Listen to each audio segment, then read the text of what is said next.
Thank you very much, Presiding Officer, and let me start by drawing members' attention to my extremely large 3-acre registered agricultural holding, from which I receive no income whatsoever.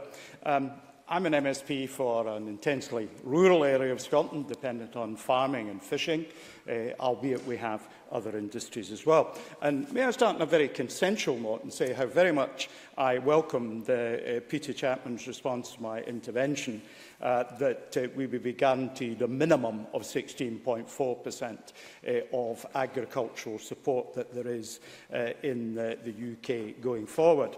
However, let's give a little bit of context to that, because we might perhaps consider whether, in the light of a tweet from George Eustace on the 4th of January that said subsidies post-2020 for farmers, there will be no more subsidies for farmers post-2020. So I'm not much one moment, please, really. I'm not much encouraged that 16.4% of nothing is quite what probably Peter Chapman, certainly myself, had in mind. And, of course, also what George Eustace said earlier and before the referendum on the 26th of May was we would have as much support or perhaps even more once the referendum was out of the way. I accept, by the way, that we're dealing with where they are. Do forgive me, I'm going to take the Tory spokesman first, if I may. Mr Chapman. Peter Chapman.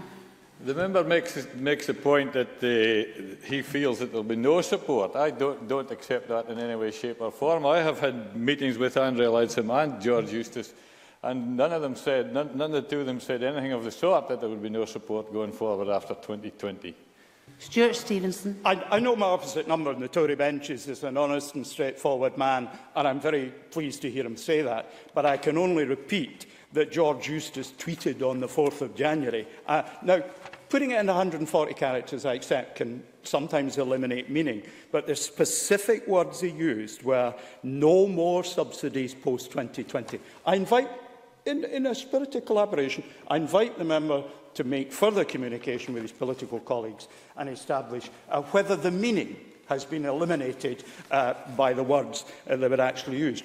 Now, we've all been quoting from various sources. That's what we as politicians inevitably will do. And the NFUS has properly been quoted as an important player in this particular policy area.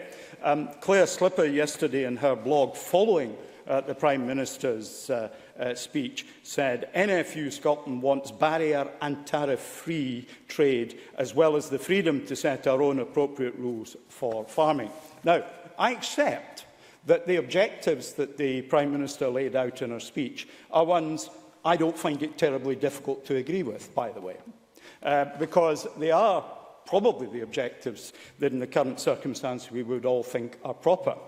I think the difficulty lies in what confidence we may or may not have in an ability to achieve agreement with 27 other countries in the delivery of something that supports the objectives. I don't think we've time for my 6 minutes, rather less than that now, to explore what that means. But we have to have better relationships in Europe. And I genuinely hope that the UK government does draw upon all the devolved ministers who have an interest in this to be part of a collegiate team who are individually going and engaging with different countries across Europe.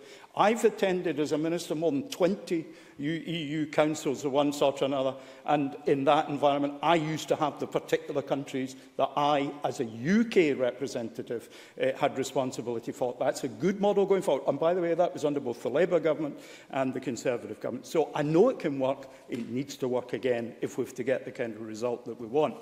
Because fundamentally for Scotland, the money that comes from the EU is very, very significant for farming, of course, but also the LEADER programme has been enormous help to people in my constituency. 64,000 recently to Macduff Scout Group, 4,000 for the North East Preservation Trust for work in Port Soy, 9,500 for Port Soy players, 90,000 for Scottish Enterprise for a development project in the Banff area. I'm sure other members will make their own references to local circumstances. So it is important that we are able to continue to support our rural areas, because it isn't simply, of course, a matter for rurality.